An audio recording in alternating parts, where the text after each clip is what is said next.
السلام عليكم، كيف دايرين؟ نتمنى تكونوا بخير. اليوم غنتكلموا على واحد الغذاء اللي كيعتبروه ذهب حقيقي فوق الطابلة المغربية، السردين. وصدقوني ماشي غير حيت ثمنه مناسب، ولكن حيت القيمة الغذائية ديالو كبيرة بزاف. اول حاجه خاصنا نعرفوها هي ان السردين فيه زيوت الاسماك الطبيعيه، وهاد الزيوت فيها حمض الاوميغا 3. هاد الماده هي رقم واحد في تهدئه الاعصاب، وكتنقص الالتهابات وكتحافظ على صحه القلب. وزيد عليها ان التركيب الكيماوي ديال السردين غني بالاملاح المعدنيه بحال الكالسيوم، الفوسفور واليود، وكلها معادن اللي الجسم محتاجها يوميا. السردين فيه فيتامين دي بنسبة كبيرة، وهذاك الفيتامين هو اللي يطلع المناعة وكيعاون على امتصاص الكالسيوم وكيقوي العظام والأسنان. وهذا الفيتامين قليل في الأغذية، ولكن الحمد لله كاين بزاف في السردين.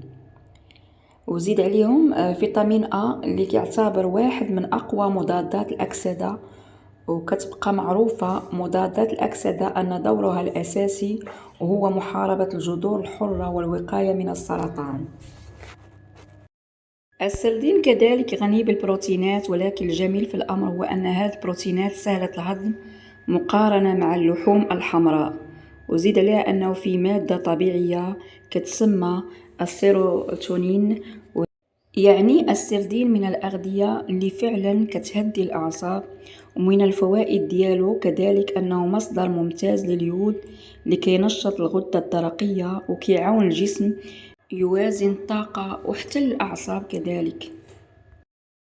والمهم أعلى قيمة غذائية كنلقاوها فعلا في سمك السردين، ولكن بشرط واحد أنه ما كيتقلاش، حيت القلي كيمحي بزاف من الفائدة ديالو. وأحسن طرق التحضير هي في طاجين، مشوي، كفتة. غير واحد الملاحظة، الناس اللي عندهم قصور كلوي خاصهم يستشروا الطبيب ديالهم. وفي الأخير السردين غذاء كامل ومتكامل، فيه بروتينات وأملاح معدنية وفيتامينات مضادات الأكسدة وزيوت مفيدة بزاف لصحتنا.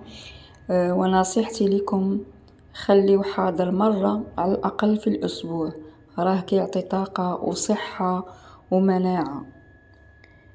نتمنى تكونوا استفدتوا. مع السلامة في فيديو جديد إن شاء الله.